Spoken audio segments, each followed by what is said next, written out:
menjen. Biztos vagyok benne, hogy mindenkinek van bármiféle terve, akár az otthonában, hogyha nem utazik el, de lehet, hogy már el van tervezve az egész nyár programokkal együtt, hogy akkor most mikor, hol lesztek majd. És itt van most ez az ige szakasz, amiben azt olvashatjuk, hogy Isten elküldte az ő fiát. Mégpedig azért, hogy nekünk örök életünk és üdvösségünk legyen. És hogyan hat ez a nyári időszakunkra? Hogyan hat ez a lelkünk felfrissítésére, felüdítésére? Ezzel fogunk foglalkozni egy kicsit ezen a mai Isten tiszteleten. Hogyha olvastátok a rendtartást, vagy akár az interneten, láthattátok, hogy a mai témánk az az Új Szövetség. Mit is jelent ez? A Jeremiás könyvében felolvasott igeszakaszban azt olvashattuk, hogy Isten új szövetséget szeretne adni a népe életében, Izrael életében, ami nem csak annyiból áll, hogy Isten elmondja azt, hogy mit szabad és mit nem szabad, pedig ezzel is nagyon szeretné segíteni a mi életünket, hanem azt mondja, hogy először a szívünket szeretné formálni. És hát nem tudom, hogy hogyan vagytok itt most jelen, mire gondoltok, hogyha a szív fogalmát halljátok. Nagyon sokakban ugye ez a piros szívecske az, ami megjelenik, meg ugye a nagy érzelmi töltet, és akkor, ha ezt gondoljuk, akkor már egy kicsit úgy vissza is lépünk, hogy nekünk erre a túl sok érzelemre úgy annyira nincsen szükségünk. De nagyon fontos látni és tisztázni azt, hogy a szív képe a Szentírásban az azt jelenti, ami az egész lényünk, lelkünk, testünk, szellemünk, az egész lényünk, amivel befogadjuk az Istennek az üzenetét, amik vagyunk, ami által megnyilvánulunk, ami által szólunk, ahogyan éljük az életünket. Szeretném most feltenni a kérdést, hogy hogyan van jelenleg a szíved? Mi az, amivel tele van a szíved? Milyen kérdés ez? Hogyan lehet ezt lemérni? Nagyon egyszerű. Mi az, amivel tele van a gondolatod? Mi az, ami meghatározza a napjaid nagy részében a gondolkodásodat? Mi az, amit magadnak mondasz? És mi az, amit másoknak mondasz? Vagy talán lehet, hogy most inkább a másik embernek semmit nem mondanál, csak egy kicsit távol maradnál, és lennél békességben, csendben.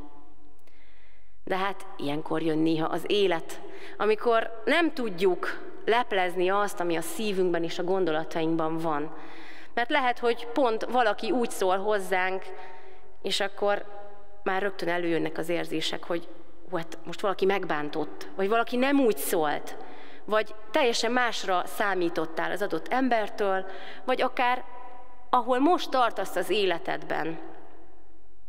Felmerülhet sokszor a kérdés, hogy ennyi, itt tartok, ez van. És erre mondja azt a Szentírás, hogy szívetekbe szeretném beírni az én törvényemet. Ezt mondja az ige, ezt mondja Isten. Ami azt is jelenti, hogy van egy másik perspektíva, amiben nézhetjük az életünket, nézhetjük a lelkiállapotunkat, és nézhetjük azt is, ahogyan egymásra, ahogyan a világra, önmagunkra és az Istennel való kapcsolatunkra gondolunk. De hogyan válik ez valósággá a hétköznapjainkban? Mert úgy szerette Isten a világot, hogy egyszülött fiát adta, hogy aki hisz ő benne, el ne vesszen, hanem örök élete legyen. Isten ezzel a szövetséggel szeretne hozzánk a mindennapjainkban, éppen abban, amiben vagyunk, közeledni, és személyesen odajönni hozzánk. Részt venni abban, amiben mi vagyunk. És kérdés, hogy ezt el tudjuk-e fogadni? Vágyunk-e erre?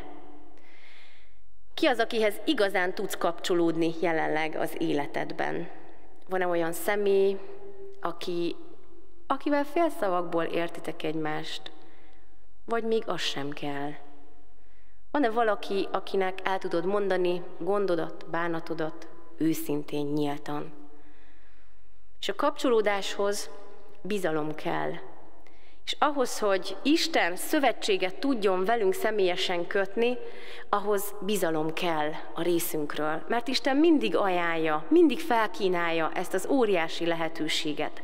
Mert a szövetséget, azt csak elfogadni lehet. A szövetségbe, abba bele lehet lépni. De hol sérült a te életed, az Istennel való kapcsolatod, hogy ezt ma, ezen az Isten tiszteleten teljes szívvel el tud fogadni. Van-e bármi az életedben, ami kérdés jelenleg, hogy Istenem, miért hagytad ezt vagy azt? Miért engedted ezt vagy azt?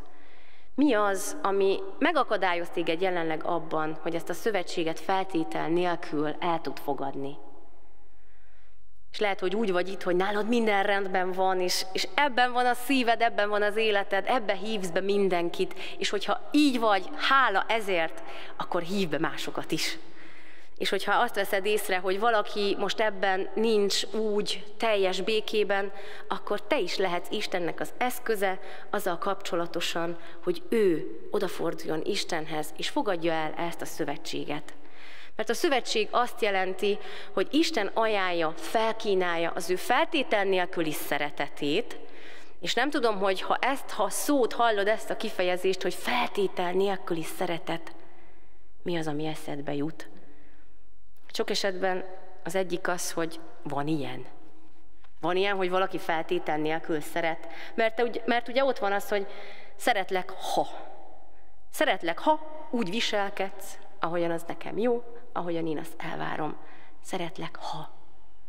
De az Istennél nincs ilyen, mert azt mondja, hogy úgy szerette Isten a világot, hogy. Nem ha, hogy elküldte Jézust. Hogy legyen békességünk. Hogy éljük meg a teljes békességet. Hogy éljük meg a zűrzavarok közepette is azt, hogy nekünk van segítségünk, nekünk van támaszunk, nekünk van vigasztalunk. Tehát, ha a szövetségre gondolunk, ez az első, hogy feltétel nélküli az Isten részéről.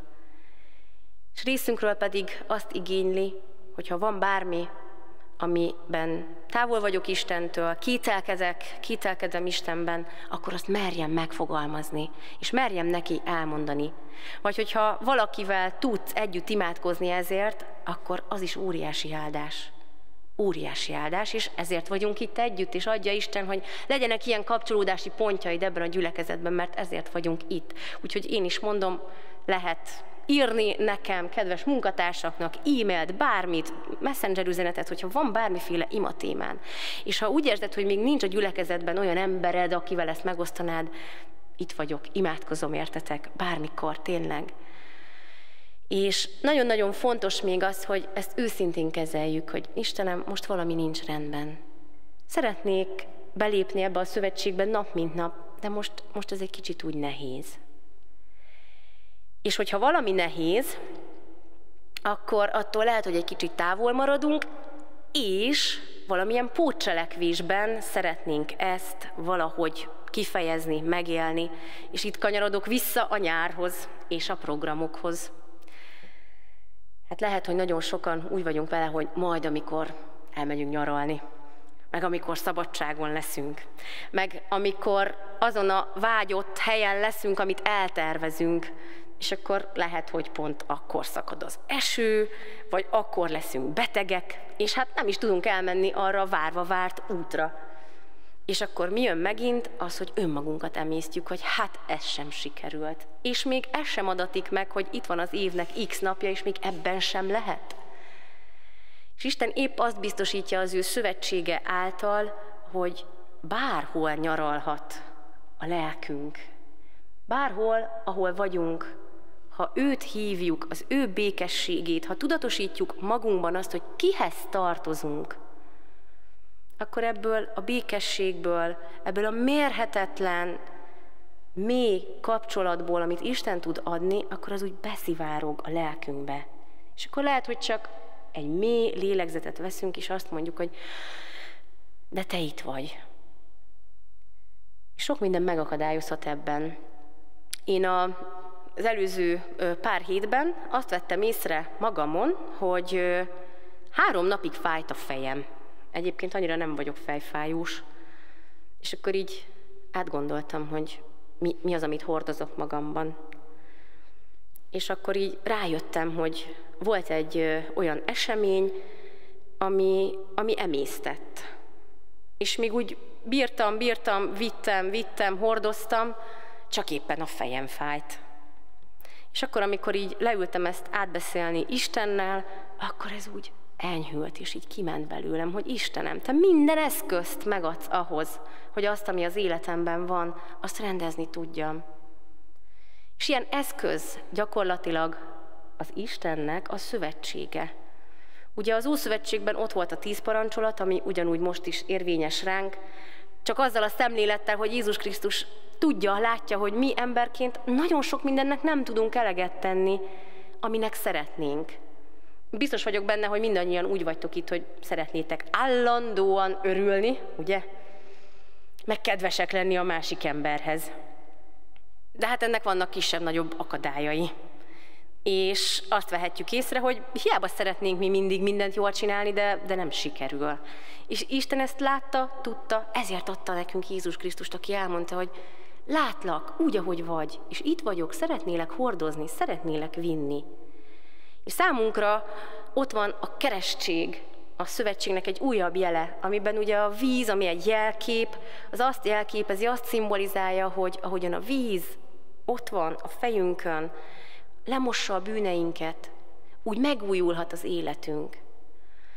És hogyha volt már igazi felfrissülés élményed, lélekben, testben, ugyanezt adja az Istennel való kapcsolat, hogy fellélegzem, van is egy ilyen énekünk. És Isten ezt biztosítja az ő szövetsége által, és a másik pedig ott van az úrvacsora, ami szintén az egyik jele a szövetségének, Istennek, amiben ott van a bor, ott van a kenyér, ami emlékeztet minket arra, fizikailag is, hogy Isten Jézust adta értünk, hogy mindaz, amit cipelünk, azt adjuk át. Adjuk át, és ne vigyük tovább.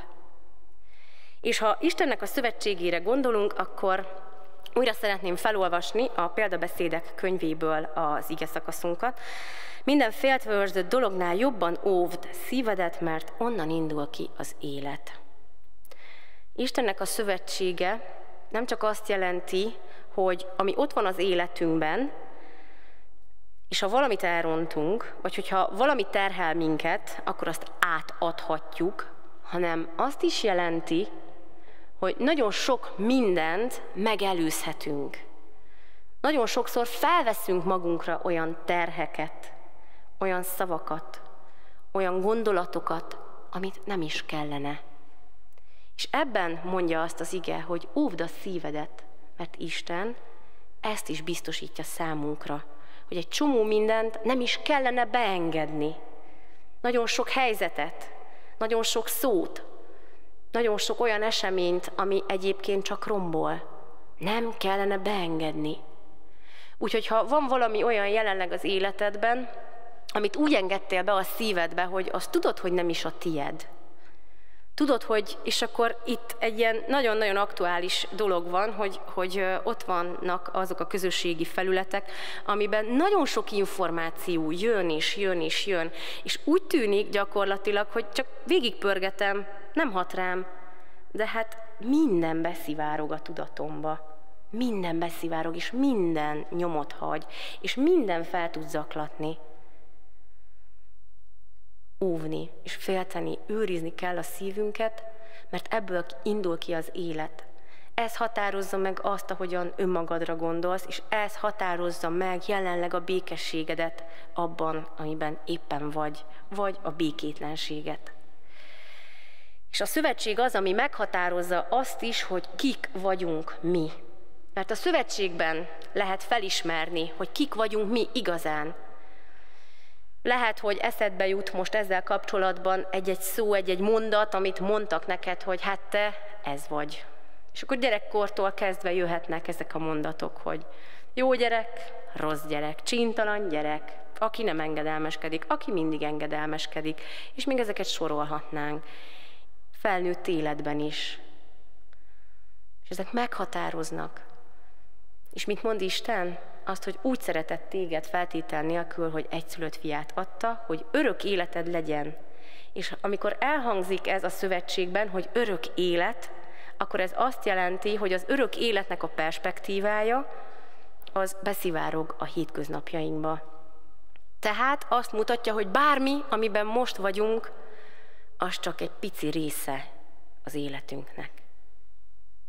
Volt már olyan élményetek, hogy amiben adott helyzetben benne voltatok, úgy éreztétek, hogy az soha nem fog elmúlni, mert annyira nehéz, annyira terhel, hogy az soha nem fog elmúlni.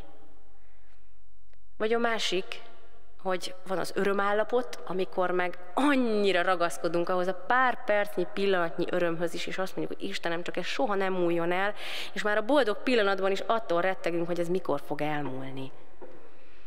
És Isten azt mondja, hogy az ő szövetsége által az örök életnek a távlatában minden csak átmeneti. Kivéve az ő szeretete, kivéve az ő kegyelme, odafordulása, és az a megerősítés, amit a szövetségben ad. Hogy Istennek a szeretett gyermekei vagyunk, és a Máté evangéliumában olvashatjuk azt, szintén a szövetség kapcsán, hogy Jézus Krisztus azt mondja, hogy tegyetek tanítvánnyá minden népet, megkeresztelve őket az Atyának, a Fiúnak, Szentléleknek nevébe, és íme, én veletek vagyok minden napon a világnak a végezetéig. Jézus velünk van, ott van velünk, szövetségben, és kérdés, hogy ebben a szövetségben szeretnél-e ma megerősödni, szeretnél-e Isten oltalma alatt élni, szeretnéd-e beengedni őt az életedbe igazi úrként, és a szívednek az őrzőjeként. Mi kell ehhez? Egy döntés. Döntés sok esetben nem csak reggel, hanem a napnak minden órájában. Én egyébként szoktam azt gyakorolni, hogyha adott szituációban benne vagyok, és érzem, hogy fú, hát itt most ez nem lesz annyira egyszerű helyzet, akkor így folyamatosan bölcsességért imádkozom, hogy Istenem, ad nekem a te bölcsességedet, mert ehhez én most így kevés vagyok. Vagy ha érzem, hogy Istenem, kezdem elveszíteni a türelmemet, akkor ezért imádkozom, hogy Istenem, kezdem elveszíteni a türelmemet, adj nekem türelmet. És minden egyes helyzetben van valami, és működik. Képzeljétek el, hogy tényleg működik, úgyhogy mindenkinek tudom ajánlani, mert Isten adja. Mert hogyha kapcsolódom, akkor Istennek a jelenlétét még inkább megérzem. Összegezve tehát, Isten feltétel nélkül szeret téged úgy, ahogy vagy. Új szövetség ezen a nyáron az, bárhol is töltsd a nyarat, aminek megvannak ugye a szimbólumai, a pihenés, bárhogyan is töltsd a nyarat, Isten szeretne az ő szövetségével közeledni hozzád, bárhol is vagy, és szeretné az életedet megújítani, megeleveníteni. Ha van valami, amit cipelsz, amit nem tudsz letenni, akkor azt fogalmazd meg Isten előtt, és várd az ő válaszát.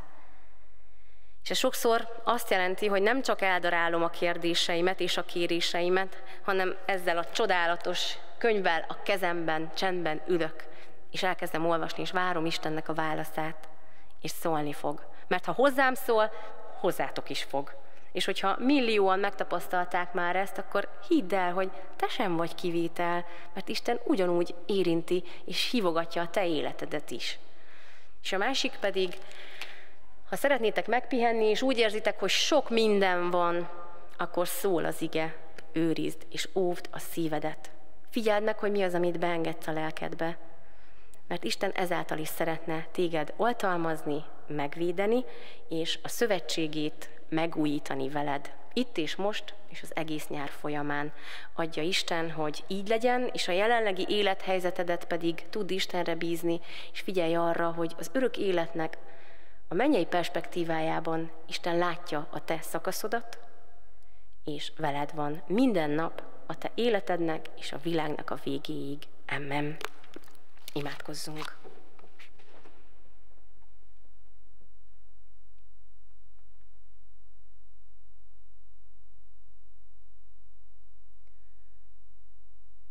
Úr Jézus Krisztus, köszönjük a te felajánlott hívásodat, szövetségedet, amiben Te olyan biztos fél vagy, akire mindig számíthatunk, aki nem szegi meg az ígéretét, aki biztos pont, akkor is, amikor emberként viharokon megyünk át, és azt érezzük, hogy minden talaj kicsúszik a lábunk alól. Úr Jézus, Te látod a mi életünket, Te látod a jelenlevőknek, mindannyiunknak a szívét, annak állapotát. Köszönjük neked, hogy Te szeretnél minket gyógyítani, szeretnél minket megújítani, és Te látod, hogy sokszor leginkább elmenekülnénk egy olyan helyre, ahol nem érnek minket utol, de magunkat ugyanúgy visszük és vinnénk. Az életünk, önmagunk, az mindig ott van, bárhol is vagyunk. És köszönjük neked, hogy Te a békédet ajánlod fel akkor, amikor menekülnénk. A Te szerető közelségedet ajánlod fel akkor, amikor emberek által sebzettek vagyunk és távol maradnánk. A Te szövetségedet ajánlod fel akkor, amikor a jövőnkre gondolunk, és afelől aggodalmaskodunk. Úr Jézus, arra kérünk Téged, hogy ne lépjünk ki úgy ebből a hajlékból, ebből a csodálatos, megszentelt térből, hogy ne válaszolna a szívünk neked. És köszönjük neked, hogy megszentelt tér lehet az életünknek minden területe. A viharsarok is, amiben átélhetjük a Te szabadításodat, és a boldog percek, amikben hálát adhatunk neked, és ebbe tudunk behívni másokat is, odaállva a szenvedő, a gyászoló, a békétlen, az elégedetlen lelkek mellé, és így kérünk, Úr Jézus, hogy tudjunk a Te szövetségednek az eszközeivé válni, és hívunk, kérünk, várunk, hogy lelked által elevenítsd meg a mi szívünket, hogy nap mint nap legyünk készek választ adni, és dönteni melletted, elfogadni a Te szövetségedet, és a Te embereidként tovább haladni. Így kérünk, hogy légy velünk a következő héten, légy velünk a nyári programokban, és légy velünk életünk minden napján. Amen. Mi atyánk, aki a mennyekben vagy, szenteltessék meg a Te neved. Jöjjön el a Te országod, legyen meg a Te akaratod, amint a mennyben, úgy a földön is. Mindennapi kenyerünket add meg nekünk ma, és bocsásd meg vétkeinket, miképpen mi is megbocsátunk az ellenünk vétkezőknek.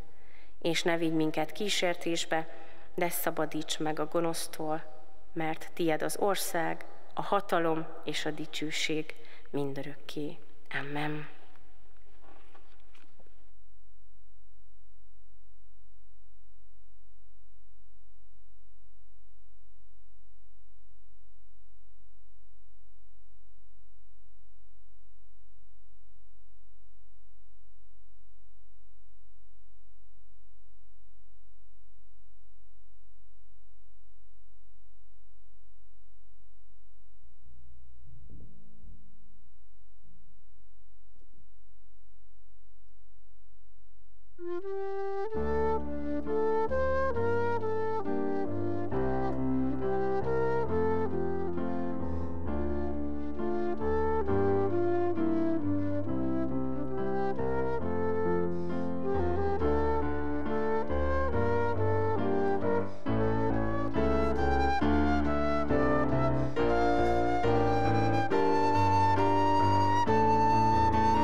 hogy áldjam, csodáljam, imádjam, azt értem adta önmagát.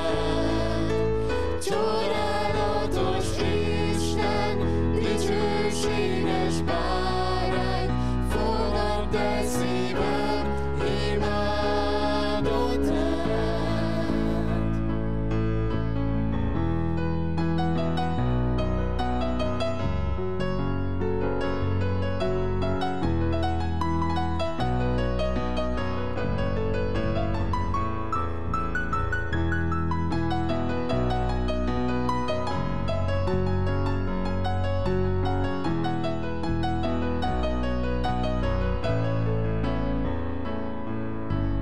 Eljön hozzád, ha még bűnben élsz is, felnyitja majd a szemed.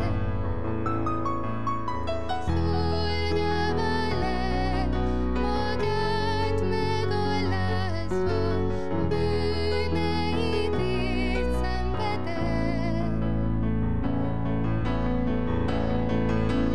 Eljöttem, hogy áldjam, csodáljam, imádjam, azt ki értem adta önmagát. Csodálatos Isten, dicsőséges bárány, fogadd el szívem imádatát. Sosem fogom megtudni azt, milyen nagy volt az áldozat. Sosem fogom megtudni azt, milyen nagy volt az áldozat.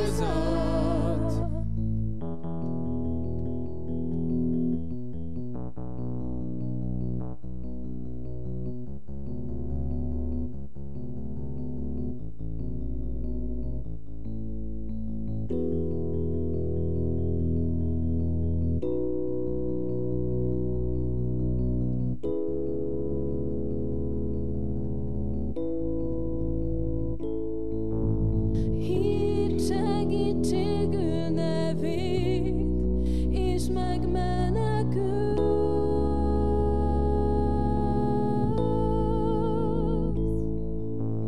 Hidd segítségül nevét, és megmenekülsz.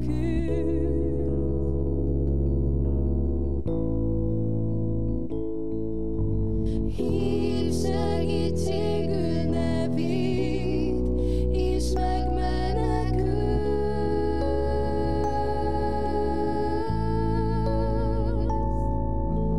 Hidd segítségül nevét, és megmenekülsz.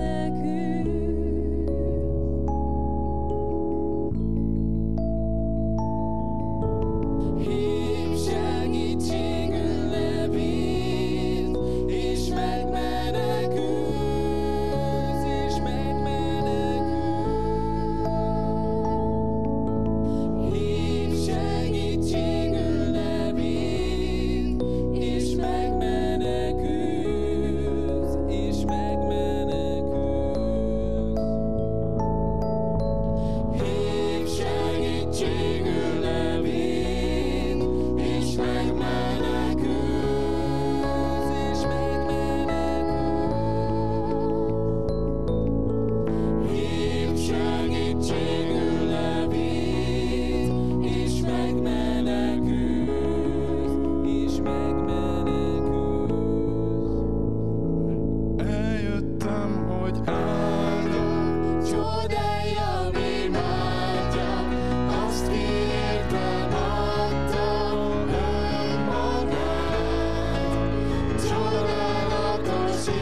Kedves testvéreim, ma nem csak a hónap utolsó napja, hanem utolsó vasárnapja is van. Ez azt jelenti, hogy a ránk következő vasárnap a következő hónap első vasárnapja lesz, és ez egy picit befolyásolja az Isten tiszteleti rendet. 8 órától, 10 órától és este 6 órától leszünk együtt. Jövő héten este 6 órától azonban a vasárnapi orgonaesték keretében Jakab Hedvig orgona művész fogja majd megszólaltatni a nagy templom orgonáját, tehát nem dicsőítő Isten tiszteleten leszünk együtt. Várunk benneteket szeretettel, és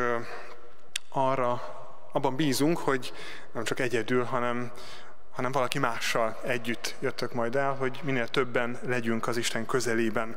Akár reggel, akár délelőtt, akár este. Ilyen formán dicsőítő Isten tiszteleten majd 2 hét múlva fogunk találkozni.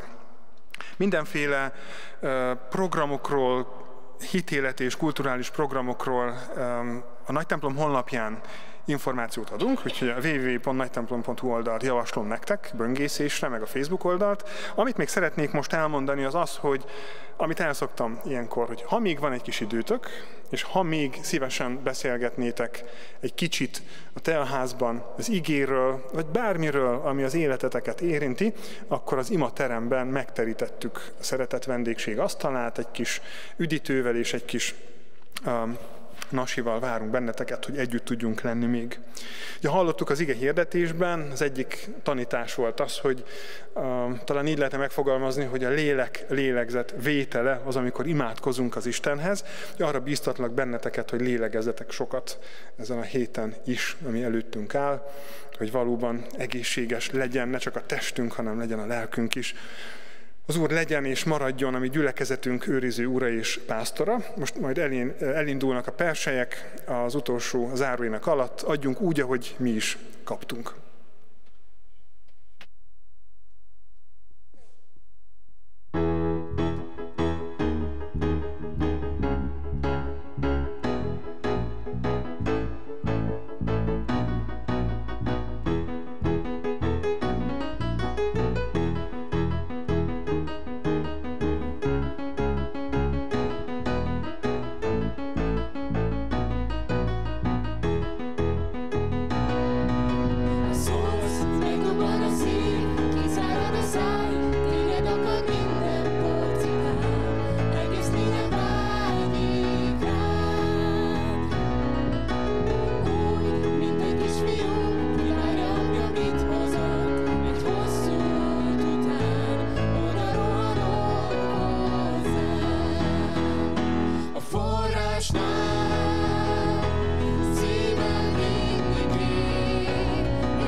Jézus, forrás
Jöjjetek most együtt, adjunk hálát imádságban Istennek, fennállva az összegyűlt adományok fölött.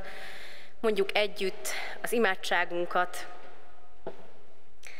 Hálát adunk neked, egek nagy királya. Tied legyen minden dicsőség. Tőled kaptunk, és a tiedből adtunk. Kísérjen léptünk, és minden utunk. Gondviselő szereteted, megváltó Urunk. Amen. Most pedig Isten tiszteletünk végén fogadjuk Istennek az áldását olyan formában, hogy aki teheti, és már pedig szerintem mindenki meg tudja oldani, egymás kezét megfogva fogadjuk Istennek az áldását.